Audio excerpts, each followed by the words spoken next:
할렐루야. 대전오늘교회 수요 저녁 예배 오신 성도님들을 축복하고 환영합니다. 오늘 하나님께서 우리에게 주시는 말씀, 우리 요한계시록 17장 9절에서 18절에 있는 말씀 같이 한번 나눠보기를 원하는데요. 어린 양과 성도의 승리라는 제목으로 말씀을 강론하기를 원합니다. 그 예수전도단에서 굉장히 영적 전쟁의 대가라고 권위자라고 알려진 그 딘 셔만 우리 목사님 선교사님의 강의를 이제 들어본 적이 있습니다. 그 책은 엄청나게 팔렸고 한국 교회에도 선풍적인 인기를 끌었죠. 그런데 딘 셔만은 영적 전쟁이라는 그 아주 고전적인 책에서 우리가 알고 있는 그런 영적 전쟁과는 전혀 다른 각도에서 영적 전쟁을 잘 종합해서 정리해서 우리 성도들에게 또 좋은 지침서가 되도록 안내해주고 있는 것을 보게 됩니다. 딘 셔만의 그 영적 전쟁의 핵심은 뭐냐면 영적 전쟁은 소리 지르면서 하는 게 아니라는 거예요.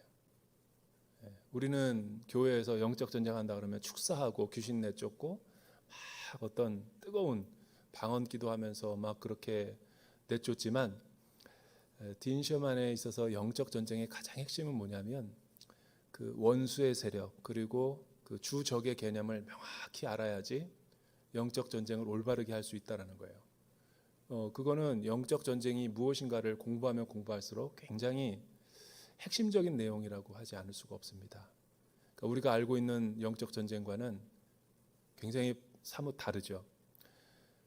그런데 딘 셔만도 굉장히 조용하고 로지컬하고 차분한 사람이에요.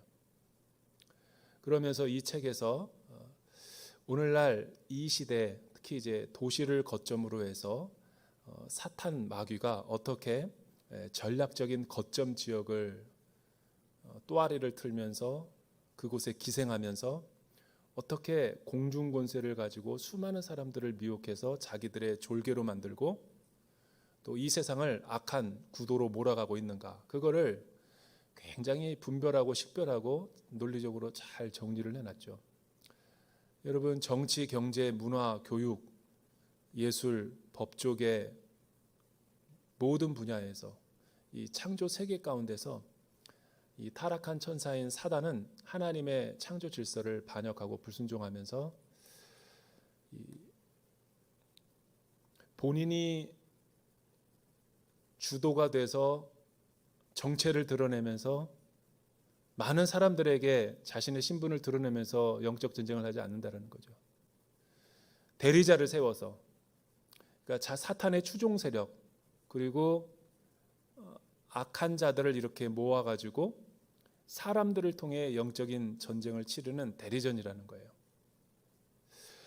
그러니까 이 사단이 쓰는 아주 교묘한 방법은 여러분, 정치 지도자들과 권력과 힘이 있는 사람, 돈이 있는 사람들을 잘 적절하게 이용하면서 거기에 교묘하게 어떤 사단의 전략을 거기다가 심어놓고 많은 사람들에게 인기와 인정을 받으면서 그쪽으로 이제 몰아가게 하는 거죠. 이거를 신학적으로는 파라오의 질서라고 표현합니다. 파라오의 질서. 여러분, 사실 우리가 눈에 보이는 모든 세상, 정치, 경제, 문화, 이 국가의 시스템을 보면은 다 우리와 같은 성정의 사람이고 위정자들이고 똑같은 평범한 사람들이고 삼시세끼 먹는 사람들인데 어떻게 저들이 입안하고 정책을 세우고 추진하는 모든 내용을 보면 언젠가 보면은 그 안에 정말로 끔찍한 악의 실체가 드러나면서 그 정체가 발각되어지는 경우가 있죠. 처음에는 다 좋은 의도로 시작하지만 악은 우리 타락한 본성 안에 있기 때문에 그 악을 사단 마귀가 무드와 분위기를 조성해서 적절한 환경이 되면은 그것이 드러나서 자멸하게 만드는 거죠. 그래서 우리가 싸워야 될 싸움의 실체와 영적 전쟁을 식별하고 분별해야 된다는 딘 셔만의 이야기는 100% 일리가 있는 얘기예요. 만약 그것을 모르고 무조건 아무 정치, 경제, 사회, 문화나 가지고 쉽게 속단해 가지고 그거를 사단적이고 마귀적이라고 하면 그거는 많은 어폐가 있을 거예요.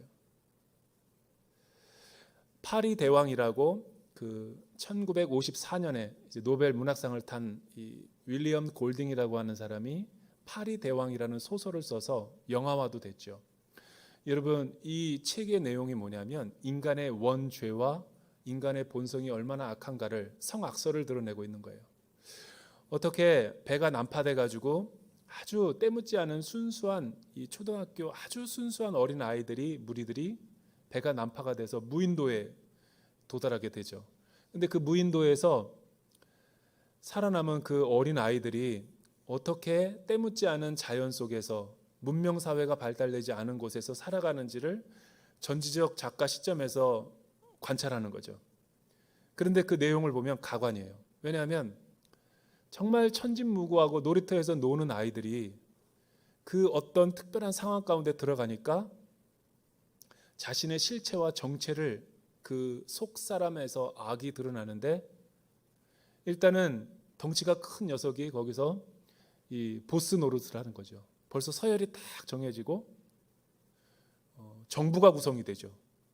그리고 행동대장이 딱 그 선발이 되고 지시하고 그 명령을 수행하는 그 어린 아이들의 모습을 보면 참 인간은 본래부터 악하구나. 그리고 마침내 돼지 어떤 그 머리를 갖다가 놓아놓고 이것들이 자신의 생명을 보호해주는 신이다 그래서 거기에 절하지 않는 사람을 처단하죠. 그래서 잔인하게 어린아이를 살해하는 일도 벌어지죠. 어린아이가 어린아이를. 그리고 더 심각한 상태가 벌어지기 시작하자, 그러니까 파국으로 치달을 때쯤 그 절정은 구조선이 와서 헬리콥터가 와서 구해준다라는 거예요. 그러자 그 모든 아이들이 들고 있던 흉기들과 모든 잔인한 마음들을 다 내려놓고 또다시 순수하게 모드로 돌아간다는 거예요. 여러분, 이 작가가 이걸 통해 보여주고자 하는 것이 뭘까요? 악은 실제하는 거죠. 실제하고 숙주로서 있다가 우리 몸에 어떤 보이지 않는 바이러스처럼 있다가 어떤 특별한 환경이 되면 그것이 드러나가지고 어떤 힘을 모아가지고 완전한 퍼펙트 스톰을 만들어서 끔찍한 일들을 자행하게 하는 거예요. 이것이 지난 인류 역사가 에덴 동산에서 추방되고 난 뒤에 인류 사회가 걸어가고 있는 이 가인의 후손들의 모습들인 거죠. 얼마나 잔인하고 끔찍한지 몰라요. 그런데 여기서 주의할 것은 여러분, 사탄의 정체는 드러나지 않고 대리자로서 악을 추종하고 거짓말하기 좋아하고 돈과 권력과 힘을 가진 사람을 이용해 가지고 이 악의 프레임과 파라오의 질서가 구조악이 만들어져서 그 구조악이 정부나 국가의 시스템이 됐을 때는, 법안에 상정됐을 때는 더 이상 거기에서 벗어날 수 있는 사람이 없는 거죠. 그래서 딘 셔만이 말한 것처럼 영적인 실체를 잘 분별하고 정확하게 인지하고 우리가 누구와 싸우는지를 주적 개념을 명확하게 하고 싸워야 된다라는 거예요.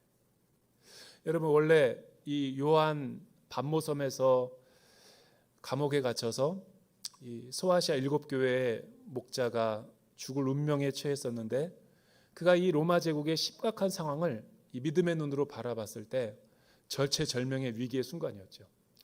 여러분, 그런데 이 초대교회 역사를 보면 로마 제국은 처음부터 기독교에 대한 반감이 있었던 게 아니죠. 원래는 기독교에 대해서 또 외 이방인들의 종교에 대해서 굉장히 호의적이고 관용을 베푸는 게 로마의 정책이었어요. 사실은 로마가 패권 국가가 될 수 있었던 것도 종교에 대한 자유를 주었기 때문에 그렇죠. 그래서 로마 제국 시대를 보면 의외로 여러분, 유일신 종교가 아니라 굉장히 다문화 사회였어요. 단 한 가지, 이 로마 권력에는 복종해야 된다는 거죠. 그 한 가지 원칙만 지켜지면 소요를 안 일으키는 이상 아무것도 어떤 신을 믿든지 상호 존중하면서 터치하지 않는 것이 로마 문화의 풍습이었죠. 그런데 여러분, 그 복음서와 사도행전을 보면 유대인들이 메시아로 오신 예수 그리스도를 죽이기로 공모하고 종교 지도자들과 바리새인들이 악한 행위를 음모를 꾸미죠. 누구의 힘을 빌어서? 속국이었기 때문에 유대인들은, 이스라엘은, 팔레스타인은 힘이 없었어요. 그래서 그들이 추구했던 것은 뭐냐면 로마의 권력을 이용하는 거였죠.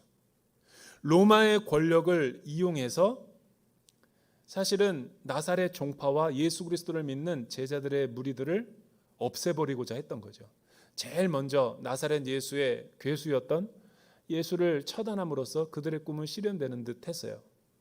근데 사도행전을 보면서 그 초대교회의 성도들이 부활하신 주님을 만나고 복음에 대한 담대한 능력이 생기자 복음을 유대인들에게, 또 많은 수많은 무리들에게 복음을 증거하기 시작했죠.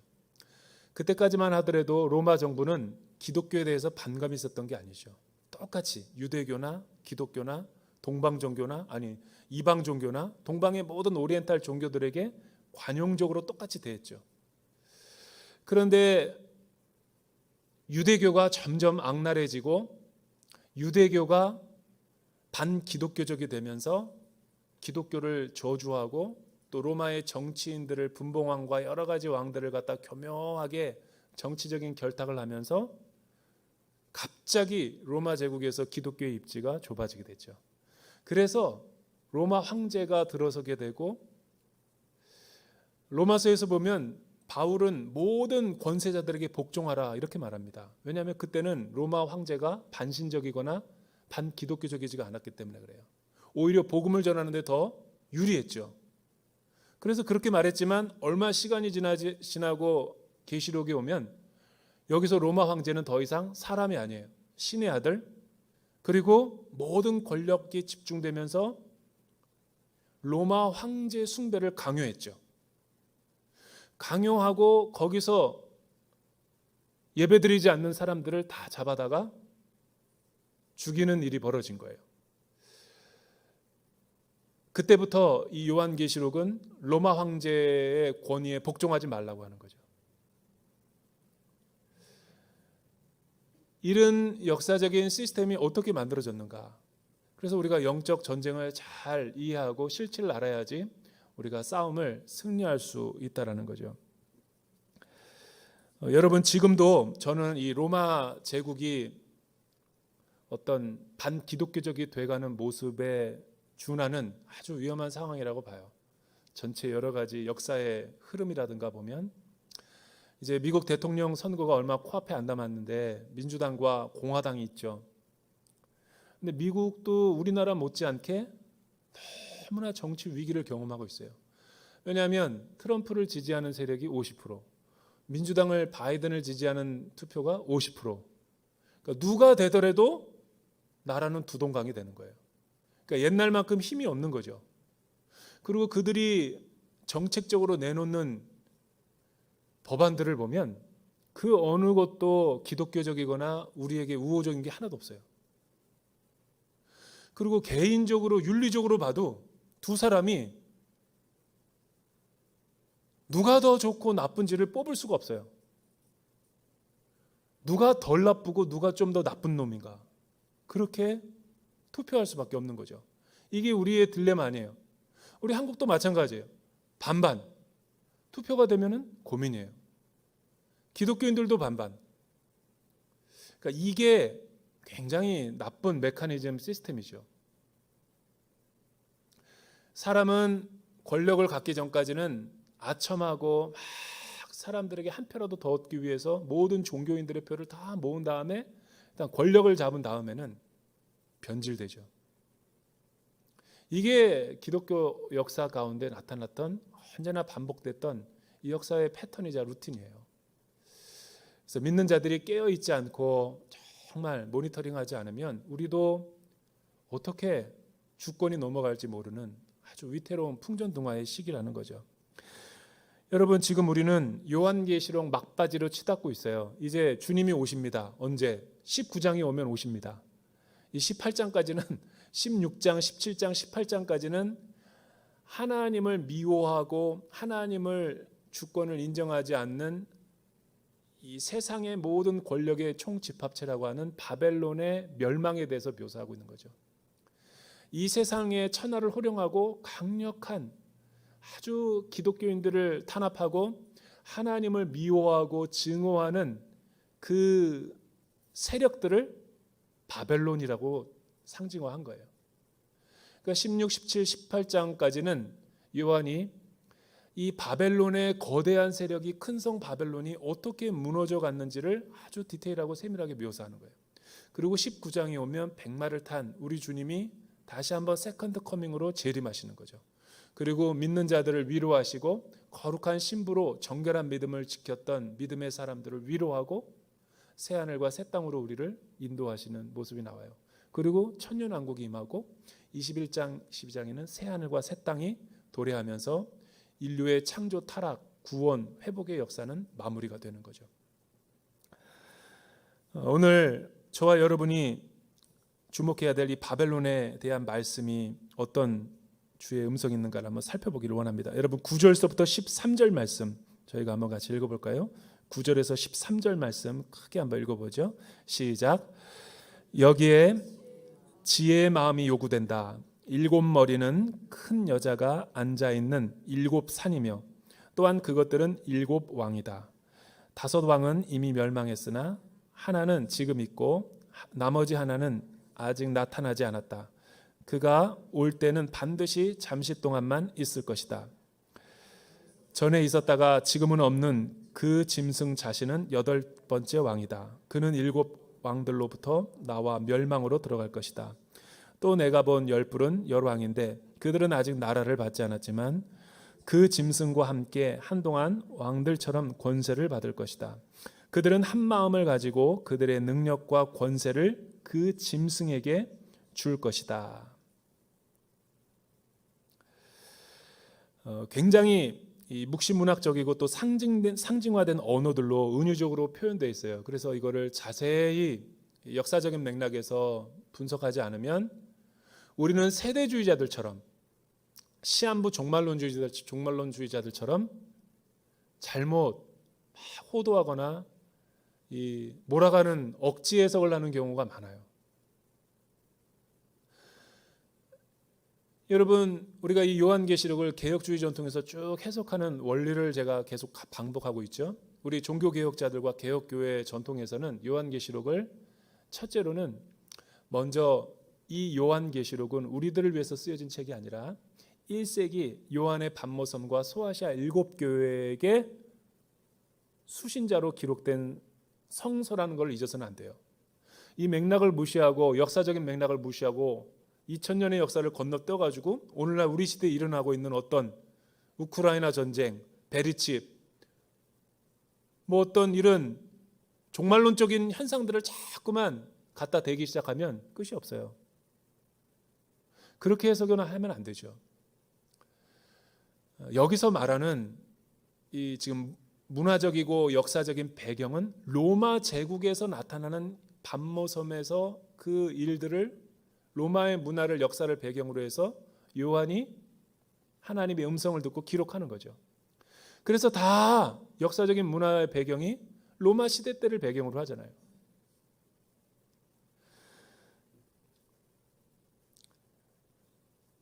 동시에 이거를 1세기 그리스도인들에게만 주어지는 지침으로 종말론적인 묵시로 보면 안 되는 거예요. 이거는 어제도 계셨고 오늘도 계시며 장차 오고 가는 모든 시대의 교회들과 성도들에게 주는 믿음의 지침서라는 거죠. 따라서 1차적으로는 역사적인 맥락에서 해석을 하고 동시에 그 다음에 우리에게 주는 교훈은 뭔가 이렇게 해석하는 것이 바람직한 해석이라는 거죠. 먼저 9절에서부터 13절 보면 로마 시대를 배경으로 하고 있죠. 왜냐하면 7 머리는 여자가 앉아있는 7 산이며 또한 그것은 7 왕이다. 이게 구체적으로 무엇을 의미하는가? 많은 역사가들은 여러분 이 로마의 기원을 보면 시오노 나나미가 쓴 그 로마 역사 이야기를 보면 최초의 로마가 어떻게 만들어진 줄 아세요? 헬라 제국을 멸망시키고 율리우스 아우구스티누스와 율리우스 시저를 중심으로 해서 원로원이 로마 황제에게 모든 정권을 주면서 제국의 토대가 마련되어지죠. 근데 그 왕이 세워지기까지 로마가 최초로 이 권력을 잡고 왕이 추대가 된 곳이 어디냐면 이 로마 시내에 7 언덕이라는 산이 있어요. 실제로. 저도 가본 적이 있는데 그 가이드가 그러는 거예요. 여기에서 로마 문명이 발상했다고. 그러니까 모든 역사적인 고증 자료를 통해서 확실한 거죠. 로마가 왜 7산으로 비유가 되냐면 여러분 산이라는 것은 구약 성경에서 통치, 권력, 보좌, 권세를 말하는 거거든요. 그러니까 가장 역사상 강력한 제국의 나라가 이 로마의 7산에서부터 시작이 됐다라는 것을 보여주는 거죠. 그리고 7머리는 이제 그 왕들을 의미하는 거죠. 로마 황제. 그리고 그 여자가 앉아 있는 7산. 또한 그것들은 7왕이다라고 이렇게 자세히 표현되어 있죠. 우리가 지난주에 말씀을 보면 이 음녀가 짐승의 위에 앉아가지고 올라타가지고 온 세상을 유혹하고 미혹하고 있다. 천하를 다스리며 통치하고 있다 그랬죠. 그러니까 여기서 똑같은 맥락으로 지금 설명을 하는 거예요. 여러분 여기서 음녀가 이제 무엇을 상징하고 있을까요? 여기서 음녀는 거룩한 신부의 반대말이죠. 여러분 바벨론 도성이 새하늘과 새 땅 예루살렘 성에 대비되는 대조되는 반대말이듯이, 그러니까 하나님 나라의 백성을 총칭하는 게 새하늘과 새 땅이라면 하나님을 믿지 않고 불순종하는 이 세상의 모든 불순종의 사람들을 바벨론 사람들이라고 그러는 거죠. 그러면 동시에 여러분 음행하는 여자 창녀는 어떤 여자를 일컬어서 음녀라고 그러죠? 남편이 있는데 본 남편을 버리고 자꾸만 다른 남자랑 불륜을 저지르는 것을 음행이라고 그러고 음녀라고 그러죠. 우리의 남편은 신랑 대신 예수님이고 하나님이신 거예요. 그 하나님을 신랑과 마음의 주인으로 모시지 않고 계속해서 하나님 아닌 다른 것들을 남편으로 여기면서 탐욕과 욕망의 그늘로 빠져드는 그 여인을, 그 사람들을 음녀라고 그러는 거예요. 그러니까 하나님의 뜻에 불순종하고 또 하나님의 통치와 다스림을 받지 않는 악한 무리들과 사람들을 총칭해서 음녀라고 그러는 거죠. 여러분 1차적으로 이 대상이 누구겠어요? 새 언약의 성취로 오신 예수님 앞에 하나님 나라를 선포하러 오신 우리 주님의 시대 가운데에 음녀가 누구였을 것 같아요? 예수님 당시에.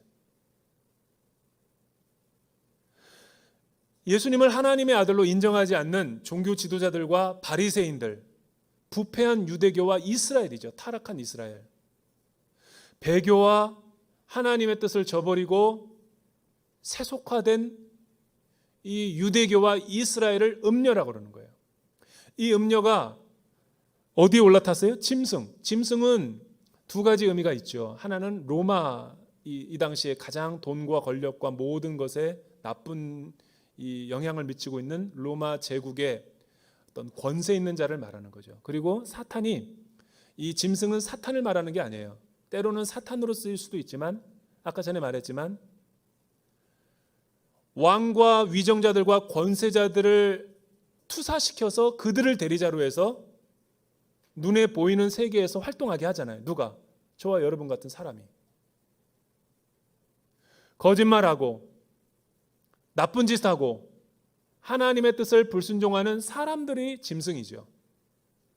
그러니까 여기는 로마 제국을 말하는 거예요. 왜? 이 로마 제국은 처음에는 짐승이 아니었지만 이제 짐승으로 예표가 되면서 이 여자가 앉아 있는 이 로마 제국의 위에 앉는다라는 것은 통치와 보좌와 다스리는 걸 말하죠. 그러니까 권력과 결탁해가지고 천하를 갖다가 어지럽게 만드는 사람들인 거예요. 그래서 다음 구절에 보면 여자가 짐승이 물 위에 앉아서 열방과 민족과 방언들을 다스리고 있다. 물이라는 것은 세상이에요. 그러니까 악한 권세가 서로 결탁하고 힘을 모아가지고 어떤 중앙 권력화 시켜가지고 파라오의 질서를 만들고 바벨론 시스템을 만들어서 전 세계가 이 영향 아래 들어오게 만드는 가공할 만한 세력이죠. 딘셔만이 영적 전쟁의 실체를 정확히 알아야 된다는 게 바로 이런 부분이 공감이 되는 거예요. 여러분, 이 로마 제국이라는 것을 어떻게 알 수 있냐면 구체적으로 명시했잖아요. 7왕. 그 가운데 5왕은 이미 멸망했고 지금 시기가 네로 황제 때라는 거죠. 여러분, 네로 황제 때와 이전과 이후로 나눠서 이 요한계시록이 쓰여질 때는 9명에서 적어도 12명의 로마 황제가 있었어요. 그런데 어떤 왕들은 네로 이후에는 정변이 일어나서 6개월과 3개월 있다가 그만둔 로마 황제들도 많아요. 그러니까 여기서 말하는 7왕이라는 것은 어떤 선제후를 말하는 거죠. 가장 초대 로마 제국이 강력하던 때에 구가하던 그 파워 헤게모니의 사람들. 그 가운데 5명은 이미 죽었죠. 그리고 누가 권력을 갖고 있다? 그리고 8번째 왕은 잠시 있다가 사라질 것이다. 이런 거를 예언적으로 보여주면서 그들의 권력은 잠시 동안만 있게 될 것이다 라는 것을 요한이 주의 음성으로부터 들은 거죠.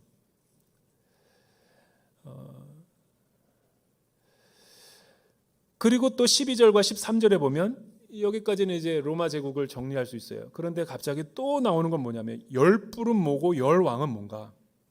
여기서 중요한 것은 열뿔, 머리가 아니라 뿔. 머리는 황제를 의미하지만 뿔은 어떤 권세를 나타내는 거거든요. 많은 주석가들은 이 열뿔을 누구라고 표현하냐면 로마 제국이 아니라 로마 제국이 온 세계를 정복하고 지배했을 때 속국과 식민지를 갖다가 다 만들었죠. 그리고 분봉왕과 총독을 세우고 이 관원들을 세워가지고 전체를 지배했죠. 그런 주변의 속국들의 작은 뿔의 나라를 지금 왕이 되지 않았지만 많은 권력을 갖지 않았지만 작은 권력을 갖고 있는 로마에 충성하는 열뿔, 열왕들을 말하는 거예요. 주변에.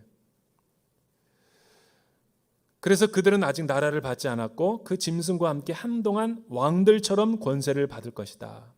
그리고 그들은 한 마음을 가지고 그들의 능력과 권세를 그 짐승에게 준다. 짐승은 사탄을 대리자로 역할을 하고 있는 마귀지스를 하는 로마 제국이죠. 왜냐하면 이들은 기독교인들을 박해했고 이들은 유대인들과 결탁해서 예수를 넘겨줬고 또 이들은 유대인들과 결탁해서 예수 믿는 사람을 사울이 막 이렇게 그리스도인들을 박해하면서 다메섹 도상에서 죽이려 갖고 했듯이 그런 박해가 막 일어나고 있었던 상황인 거죠. 우선 바벨론의 실체가 뭔지를 우리가 이 말씀을 통해서 살펴봤죠. 바벨론이라는 것은 세상에 속한 사람들, 권력의 실체를 말하는 거예요.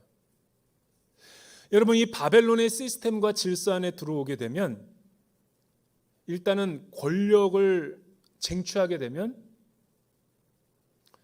이 세상은 굉장히 어려워지는 거예요. 왜 어려워질까요?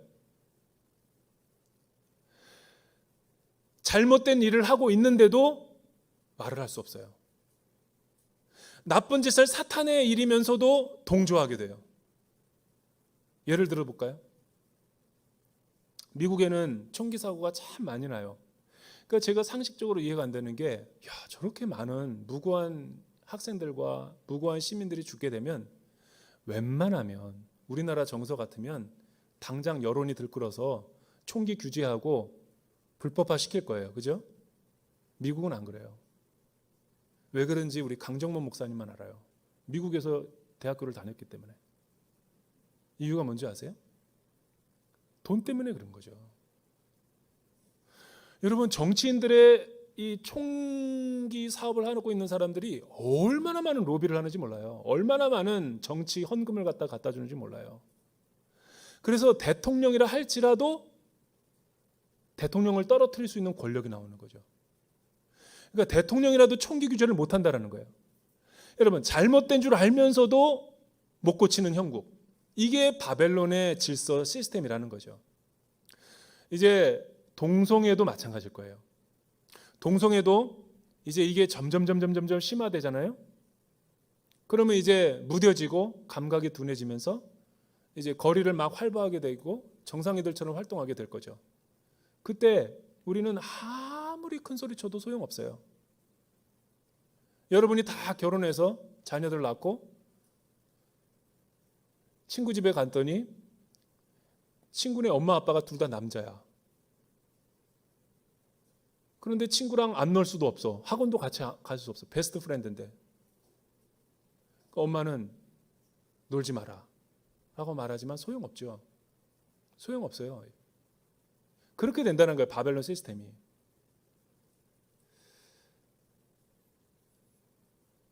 제가 재밌는 얘기를 한번 해드릴까요? 그러니까 우리나라, 저는 사적으로 무슨 뭐 그게 나쁘다 좋다 이런 가치 판단을 하고 싶지 않은 거예요. 그냥 객관적으로 제가 개인적으로 경험했던 얘기를 하는 거죠. 여러분, 사람이 만들어 놓는 모든 휴머니즘적이고 인간적인 조직과 정치 어떤 이 집합들은, 단체들은 처음에는 다 좋은 의도예요. 인권과 우리 자녀 보호를 위해서, 학생들의 권익을 위해서, 또 선생들이 또 한때는 잘못했던 때가 있었거든요. 저 다닐 때는. 우리는 뭐 기본적으로 맞는 게 일이었어요. 학교 가서 배우는 것보다 맞는 게 더 많았던 시대죠. 한 번도 한가하지도 않았어. 그러니까 이런 시대가 되니까 지금은 또 부모들이 더 막 그 자녀들의 인권과 권익을 위해서 지나치게 또 막 극단적으로 가는 거죠. 그래서 막 선생들이 자살하고 이 막 끔찍한 일들이 벌어지는 거죠. 지금 사회상이 다 우리 역사 가운데 쌓아져 왔던 거예요. 근데 제가 우리 첫째 아이를 기를 때 초등학교 3학년 때인가 4학년 때 이제 그 학부모 모임이라는 것이 결성돼서 의무적으로 가야 돼요. 길드 조합처럼. 사업을 하려면 그 조합에 안 들어오면 사업을 할 수 없어. 것처럼 아이를 학교 보내고 싶으면 거기에 모임에 안 가면 안 돼. 단톡방을 만들어서 깐부치킨으로 나오라는 거예요. 그래서 제가 아이를 보고 있었어요. 둘째 아이를. 깐부치킨으로 나와서 모든 엄마를 호출하더라고요. 그 맘카페에서. 그러더니 분명히 8시에 갔는데 새벽 2시가 돼도 안 들어오는 거예요. 이거 너무 의아해가지고 하도 피곤해가지고 그 다음날 물어봤더니 나오려고 그래도 못 가게 만든다라는 거예요. 아니 그 6시간 동안 뭐 했냐 그랬더니 담임 선생님을 막 껌 씹듯 씹고 하나하나 잘못한 걸 자아 비판서를 막 쓰게 해서 그거를 진정서를 만들었다. 그 맘카페 회장이. 여러분 이건 지금 10년 전 얘기예요. 얼마나 지금은 우리나라가 대단한지 알겠죠. 자기 자녀 문제라면 예민하죠. 학교가 이럴진데 직장은 어떻게 했어요? 안 봐도 비디오죠. 모든 게 다 자신들의 실익과 이기적인 집단으로 변질되는 거예요. 무조건 광화문에 나가서 촛불 들면 다 되는 줄 알고 공공 질서도 없고 무질서하게 되는 거예요. 파편화돼서. 근데 여러분 처음에는 노동자들의 권익과 또 자녀들의 권익 이런 걸 다 보호하기 위해 좋은 의도로 시작이 돼요. 그런데 이게 시간이 지나잖아요. 아시겠지만 정치화되고 권력화되고 파리대왕처럼 되는 거예요. 모든 인간의 집단은 똑같아요. 모든 인간의 집단은 똑같습니다. 왜냐하면 거기 뒤에는 돈이 있고 권력이 있거든요. 이게 바벨론의 시스템의 한계예요. 여러분 왜 이렇게 막 동성애 이렇게 운동하는 사람이, 기후변화 운동하는 사람, 녹색연합이 왜 그렇게 열심히 활동합니까? 순수하게 자연보호를 위해서는 그렇게 열심히 안 해요. 그 뒤에는 반드시 이권이 있고 반드시 거기에는 정치와 결탁이 돼 있죠. 이게 영적 전쟁의 실체라는 거예요. 이거를 못 보면 여러분 그렇게 교사가 막 이렇게 끔찍한 일을 당하고 그러는데도 우리 사회는 꿈쩍 안 해요. 그게 바벨론의 프레임 질서라는 거예요. 총기 규제를 하고 싶어도 더 이상 못 해요.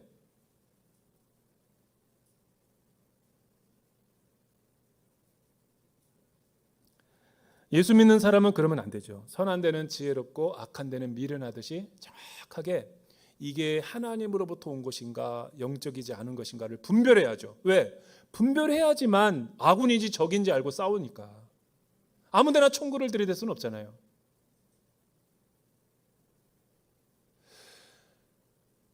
로마서에서는 바울이 모든 권세자들에게 복종하라. 황제 로마.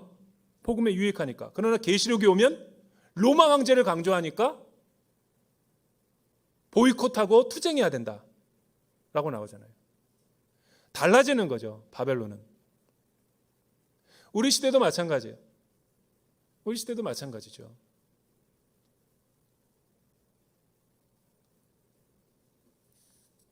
두 번째 14절과 15절 말씀 같이 한번 읽어보죠. 14절에서 15절 말씀 시작. 그들은 어린 양을 대적해 싸울 것이나 어린 양이 그들을 이길 것이다. 이는 그가 만주의 주시며 만왕의 왕이시기 때문이다. 또 그와 함께 있는 사람들 곧 부르심과 택하심을 받은 충성된 사람들도 이길 것이다. 그때 천사가 내게 말했습니다. 내가 본 창녀가 앉아있는 물들은 백성들과 무리들과 나라들과 언어들이다. 그러면 이 바벨론에 속해 있는 이 세상 가운데 있는 그리스도인들과 교회 성도들은 어떻게 살아야 되는가? 저도 이게 숙제죠. 목회자로서. 우리 자녀들을 기르는 이 약한 시대 가운데 어떻게 키워야 되는가? 정말 머리 아프고 힘들어요. 진짜 이건 어려운 우리 시대의 당면한 과제죠. 두 가지 방법이 있겠죠. 바벨론을 떠나자. 그래서 수도원으로 들어가. 광야로 가자. 전원주택을 지어서 자연인처럼 살자. 그렇게 한다고 악이 없어지나요? 파리대왕을 보면 알 수 있죠. 악은 외부에 있는 게 아니라 내부에 있거든요. 여러분, 수도원에 있는 사람이 중세시대 때 더 많은 탈선한 거 아시죠? 아니, 수도자가 왜 죄를 그렇게 많이 짓는가? 음행죄와, 아니, 하나님을 묵상하는데 왜 혼자 있는데 아무도 없는데 왜 로마 가톨릭의 옆에는 고아원이 많았는가? 중세시대 때 사생자들이 많았기 때문에. 같은 동종업계인 이 불교도 보면 출가한 스님들이 애 낳잖아. 불륜을 막 저지르고. 이게 왜 그래요? 속세를 떠났는데. 악은 외부에 있는 게 아니라는 거예요.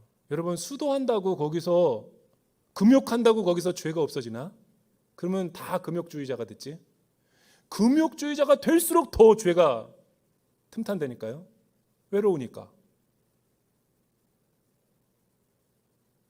제가 보기에는 세상 속의 빛과 소금이지 세상을 떠나서 소금과 빛의 역할은 할 수 없어요. 어렵고 힘들어도 바벨론은 우리의 숙명이죠. 끌어안아야 되는 거예요. 여러분, 다니엘도 바벨론 속으로 들어가서 구별됐잖아요. 그러면 우리에게 주어진 과제도 마찬가지인 거예요.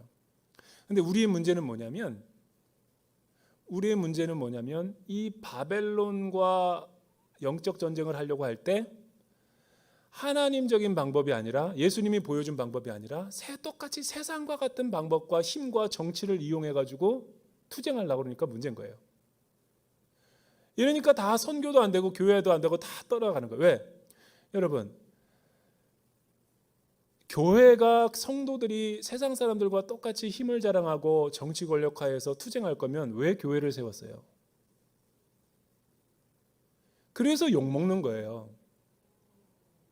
오히려 바벨론과 같은 세상 속에서 우리가 정말로 선한 영향력을 끼치려면 다니엘과 같이 구별돼야 되는 거예요. 예수님은 인간의 몸을 입었지만 인간처럼 되지 않고 거룩한 구별됨이 있었죠. 다른 기준이 있었던 거예요. 이게 우리의 핵심이 돼야 되는 거예요. 그러니까 절대로 내가 보기에는 크리스천과 교회는 앞으로 시대 가운데도 정치 세력을 어떻게 교회가 이겨요? 이길 수 있다고 봐요?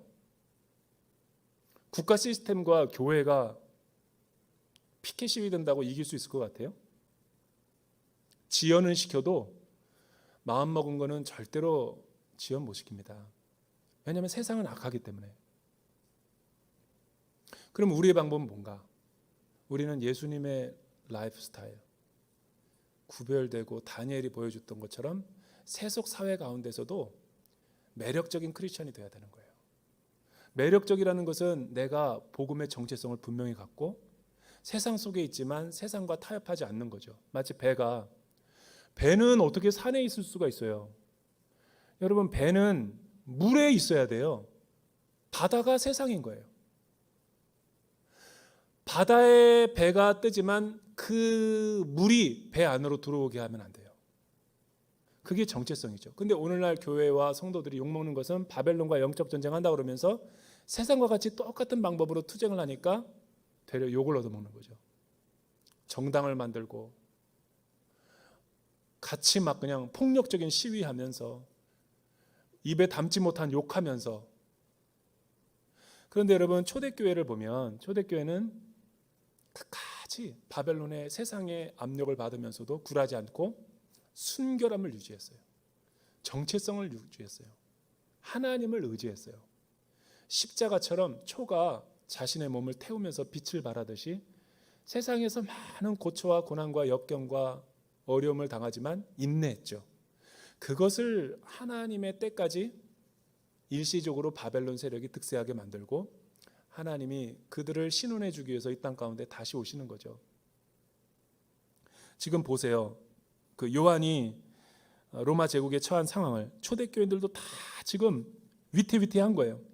그리고 지금 세상의 형국이 어떻게 돌아가냐면, 내가 15절 봅니까? 창녀가 앉아있는 물들은 백성들과 무리들과 나라와 언어들이다. 이건 뭐냐면 이미 다 넘어가 버렸다는 거예요. 바벨론의 세상과 음녀와 짐승들이 주도하는 이 세속화된 권력의 세계에 다 들어가 버렸다는 거예요. 예외 없어요. 바벨론의 질서와 시스템은.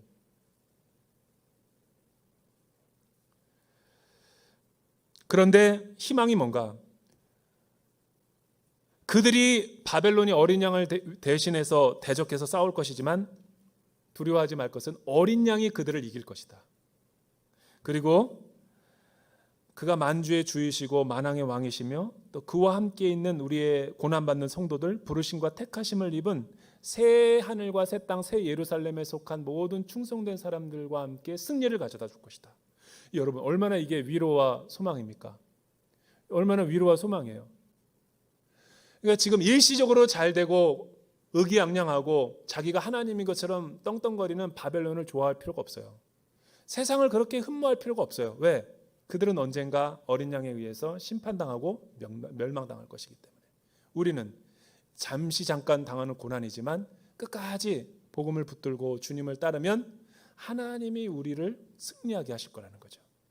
이게 정체성의 능력이죠. 다니엘이 그걸 보고 끝까지 타협하지 않고 영적으로 순결했던 신부가 아닙니까?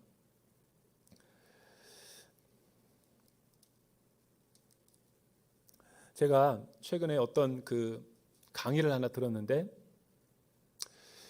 이 선교학자가 지난 10년간 우리 세계의 역사 가운데 가장 20년 동안이죠. 20년의 역사 가운데 가장 이 급진적이고 이 아주 패러다임의 변화를 일으킬 만한 이 놀라운 변화를 이렇게 쭉 역학 조사한 것을 이슬람 선교 강의를 제가 들은 적이 있어요. 근데 이슬람은 이 2000년 이전에는 굉장히 지역적이었어요. 미국에게, 서구 세력에게 대항할 수도 없었어요. 그래서 작은 테러를 일으키면서 자신의 명맥들을 유지했거든요. 근데 이게 점점 세력, 음녀와 짐승으로 이렇게 막 세력을 몰더니 9.11 2000년도에 테러가 일어나더니 세계가 충격을 받았죠. 알카에다 조직을 만들더니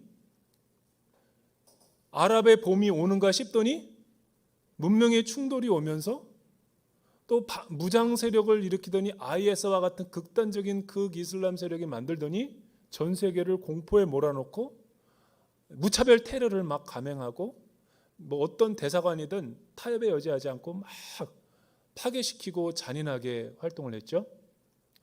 그리고 반군 세력으로 들어가 가지고 모든 이슬람 조직들을 갖다가 친미 세력들을 다 제거하면서 반란을 일으켰죠. 그 반란을 일으키니까 못 살겠다고 그러고 도망치는 사람이 누구예요? 난민. 그게 난민 문제예요.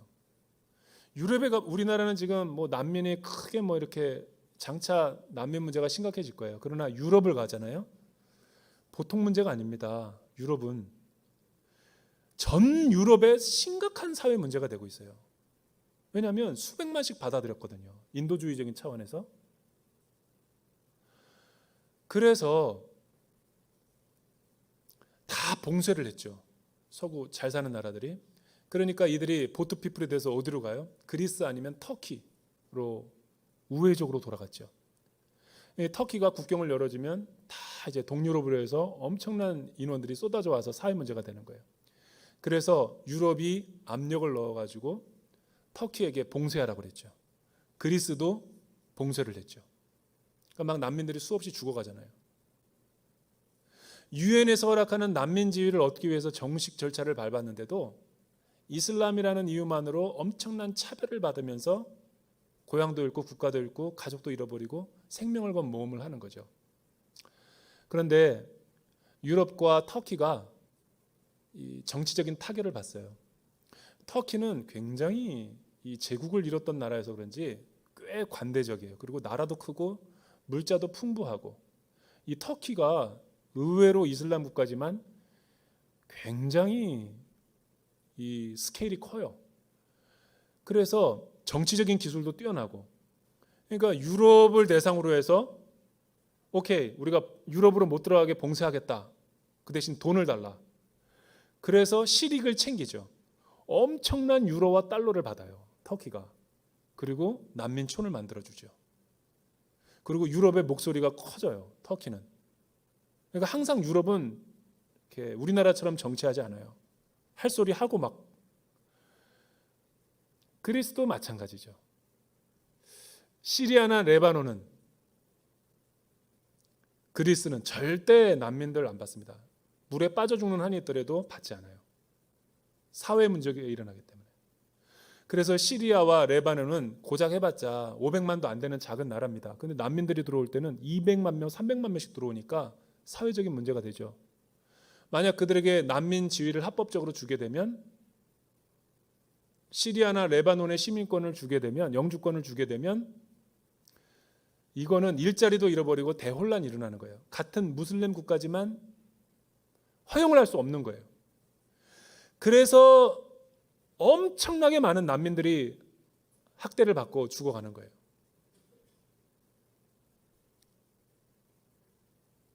제가 그 선교사님의 얘기를 들었는데, 그 선교사님이 뭐라고 얘기하냐면, 오늘날 영적 전쟁은 20년 동안 어디서 일어나고 있냐면, 이 하나님이 이슬람 세계 가운데 치열한 영적 싸움이 일어나고 있다는 거예요. 왜냐하면 많은 사람들은 언론이나 보도를 통해서 그런 현상적인 것만 보는 거예요, 우리처럼. 그런데 그 난민 사역을 하기 위해서 직접 들어가 보면 난민의 스테이터스와 이 신분을 하나 얻는 게 우리나라 영주권 얻는 것처럼, 이게 얻고 못 얻고가 큰 인생의 생사를 갈림돌이 된다는 거예요. 다른 거가 아니라 영적인 생명 차원에서 200만 명, 300만 명 이렇게 수많은 난민들이 왔잖아요, 유럽에 각국에. 이 난민들에게 신분이 없으니까, 어느 나라에 속하지 않으니까 이 나라에 복음을 전하는 것은 자유래요. 여러분, 만약 이 나라가 자신들이 속한 모로코, 알제리, 어떤 북아프리카 이런 이슬람 나라에서 예수 믿는 사람이 복음 전하고 개종하잖아요, 당장 명예살인으로 죽여요. 부모가 자식을 죽이지 않잖아요.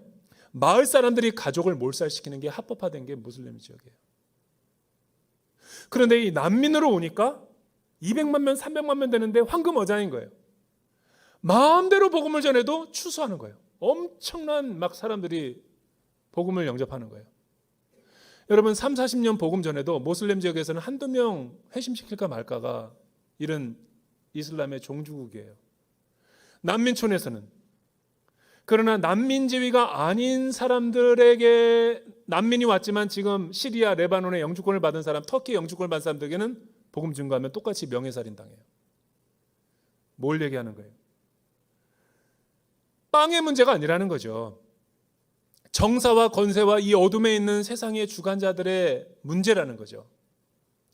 우리는 고작 난민의 문제인 것 같아요? 그게 아니죠. 요한계시록에 의하면 이 바벨론의 시스템, 그 안에서 일어나고 있는 치열한 영적인 싸움, 죽느냐 사느냐의 문제라는 거예요. 제가 이 중국에 있을 때 모자이크 공동체 한 300명 되는 이 우연하게 만들어진 이 58개국 사람들의 공동체를 섬기면서 그때 흰머리가 다 난 거예요, 사실은. 너무너무 힘들어가지고 모슬렘의 세계를 몰랐다가 58개국 사람이 이렇게 그냥 우연히 오라고 그러니까 진짜 오더라고요. 그러더니 이게 매번 먹는 거 제공해야 되고 이게 한인교회 하기도 힘들어 죽겠는데 막 그렇게 하다 보니까 숫자는 계속 불어나고, 그 이름도 모자이크 공동체. 이 다국어 예배인데 중국어와 영어로 드리는 예배. 그러니까 이 세상에 하나밖에 없는 예배였던 거예요. 다 유학생들의 신분이고 마음이 가난하니까 외로우니까 한국 사람들이 막 위로해 주니까 너무 좋아하니까 점점 많아지는 거예요. 그런데 이 가운데 바레인에서 온 두 자매가 있었어요. 이 주비와 린다라고 하는 자매인데 가명입니다. 이 주비와 린다라고 하는 자매가 우리 모자이크 예배에서 회심하게 되는 일이 일어났어요. 교회만 커뮤니티로서 다녔는데 여러분 그 중국에도 모슬렘 사회가 있어요. 다 감시하고 있습니다. 그런데 이들이 이 사회에서 나와가지고 교회에서 세례를 받고 예수님을 인격적으로 영접한 거예요. 그래서 공개적으로 자신을 침례를 달라고 침례통을 또 샀어요. 침례를 줬는데 그때부터 문제가 발생한 거예요. 예수님을 믿게 됐잖아요. 이 모슬렘 중국인데도 중국에 있는 모슬렘 사회가 그녀를 가만히 안 두는 거예요. 국적이 다른데도 인도네시아와 사우디아라비아와 다른 나라 사람인데도 분명히 모슬렘인데 개종했다라는 게 알려지니까 뭐 SNS도 없는데 엄청나게 파급 효과가 일어나더니 뭐 청부 살인업자를 보내가지고 교회가 발칵 뒤집어졌어요. 나는 블랙리스트에 올라가 있고 그래서 피신해져 있는 상황이 벌어졌어요. 그러니까 이게 엄청난 거죠 사실은. 이 모슬렘 사람이 예수를 믿는 것도 어렵지만 믿고 나서도 더 어려워요. 맨날 도망 다녀야 돼. 그래 할 수 없이 우리 비전센터에서 숨겨놓으면서 몇 년간을 같이 숨어서 지하교회로 신앙생활을 했어요. 이게 CGN에 알려지면서 이 두 사람을 위해서 이 기도의 제목이 계속 올라왔었죠. 이건 실제 이야기예요.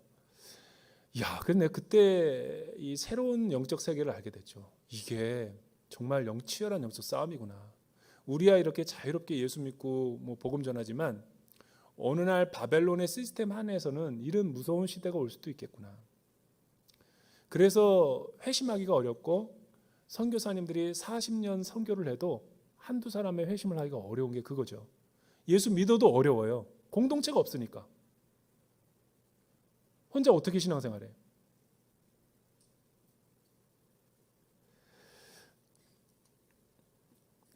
마지막으로 16절에서 18절 말씀 우리 같이 한번 읽어보죠. 16절에서 18절 시작.